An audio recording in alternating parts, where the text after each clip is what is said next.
Yesterday was a long and hot day. You woke up heading to the kitchen because you need some nutrition to stay alive, or to stay able to walk and study. I don't know, I just prefer the first option. Then you open the refrigerator and you see some eggs. Oh, that will do for a British breakfast, you think. You pick one egg, crack it in the frying pan, and you start thinking suddenly, what came first? An egg or a chicken? Oh bloody hell, not this question again.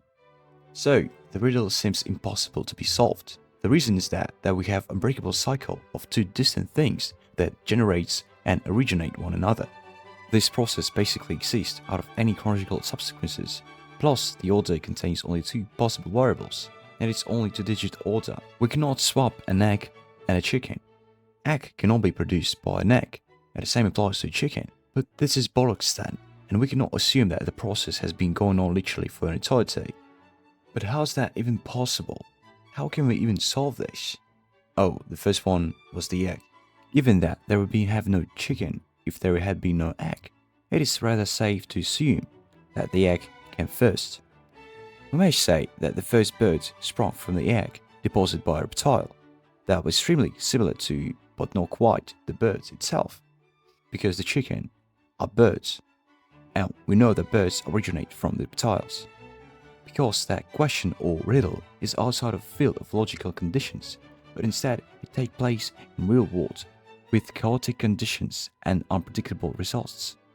First of all, it's really important how we're going to term a chicken and the egg. From a biological point of view, we have a lot of different breeds of chicken, and also we have or had a lot of living creatures with DNA that's similar to DNA of a chicken. So what counts as a chicken? Second of all, we know that first condition is false, and thus it's not a riddle anymore, because the object B, an egg, can be produced not only by the object C, chicken, but by the object A as well. And don't forget the unpredictable results, aka mutations. Reality allowed us to have the third variable. Sometimes what it seems unsolvable in logical or philosophical field is no problem in real world. There I chose approach of Aristotle, not a Plato. One skies and lands ideal and real, but as a linguist wanna be, at that moment I thought, what came first, the language or consciousness? I didn't have breakfast that morning. So, what all the bollocks were about?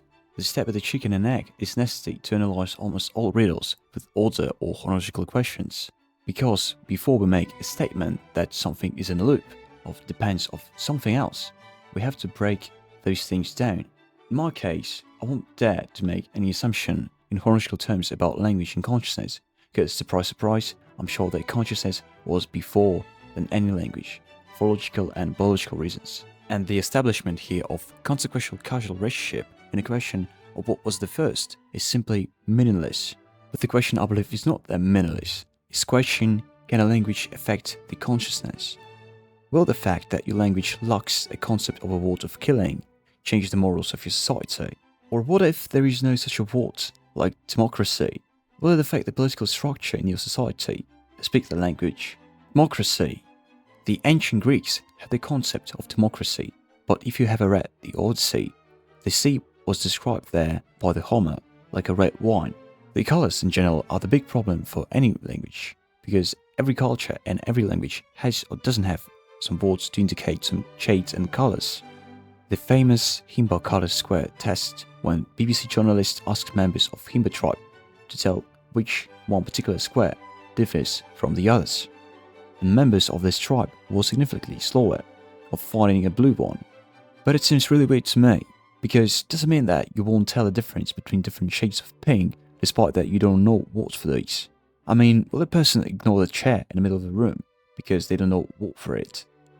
We make things real by naming them, but in reality it does work slightly differently sometimes. In one of the videos, my fellow YouTube colleague Visos, sorry for this, talk about how we call things and give them names when it's needed. If we don't have a name for it, or a word, it simply does not exist, at least for us. For example, you drastically need a word for a building that contains inside of it a bunch of leaves. I'm sure that there is no word for describing it in English. Of course, we can build the building, and by that action we are making it real, but not completely. because we don't have a word for it yet. Let's just make one. It could be a leaf storage if you want to be efficient enough, or leafberry. It's a one word. Well, yes, we definitely should put this word on the Urban Dictionary. Although, in order to make the leafberry completely real, this word, and what's most importantly, the concept of it, should be acknowledged by the majority of English speakers. And then, and only then, the leafberry is really real.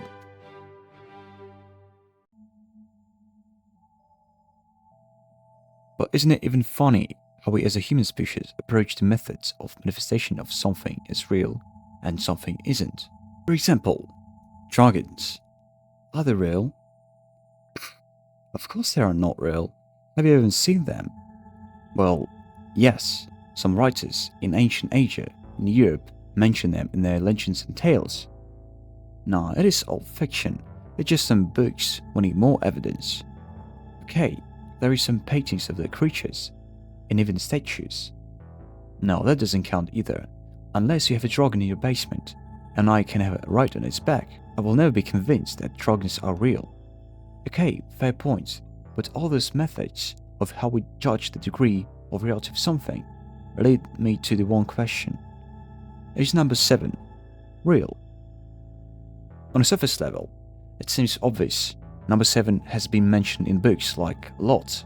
Well, these methods didn't work with the dragons. Okay, there is number 7 on your screen right now. I can't even write it down on paper. But the same story goes with the dragon. I can draw one, as well as I can draw a 7. Does this action make them equally real? Actually, yes. But not because they're real by themselves, but because we acknowledge them equally with our consciousness and express them with a language, like in the famous ship of Theseus. The old one is ship Theseus, or the new one that were rebuilt from the old parts.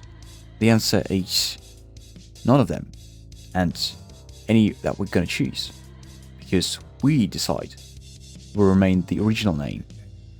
For example, what do you call the bottom of a rock? Yeah, just the bottom of a rock. But what do you call the bottom part of any tree? Roots. And what's going to happen if you separate the roots and tree branches from a tree? It will turn into a log. But what's going to happen if you separate the bottom of a rock from the rock? Yeah, it will remain as a rock. Thus, we have the ultimate power to indicate things and make them real in our consciousness. Make those things real with a language that serves as a tool for our consciousness. But can a language influence our consciousness if it is only the product of a consciousness? Actually, language can't able to. Remember, when you receive a compliment, your mood will be on rise for the most of the time. And when you're receiving something mean, you could possibly get angry or upset. But those are emotions, and they're temporary. They cannot last long enough to affect your consciousness in the long run. Even when you argue with someone, they can change your point of view on political or philosophical thing. That is going to affect your consciousness for a bit longer. Few weeks, few months, perhaps few years. Propaganda has power of emotional pressure like insults and mean words, and the power of logical or non-logical pressure like false dichotomy or manipulative facts. Propaganda has much stronger influence to human consciousness. It can change perspective on life and twist the morals of a person. And these can be applied to the whole societies and countries. Unfortunately, history happens to know too many examples of it. In summary, it is all mean that language stays on the same position as a consciousness. No, just like with the false circle of a chicken and egg, we have the same false conclusion here, that the language and consciousness are equal. But in the real world, all those words and thoughts is a form of a language and a product of someone's consciousness. The propaganda of Germany of 1930s and 40s is not a consciousness of German language, but rather a well thought out, weaponized flow of statements that this man consciousness produced. Language did infect the minds of German people. The minds of few others did.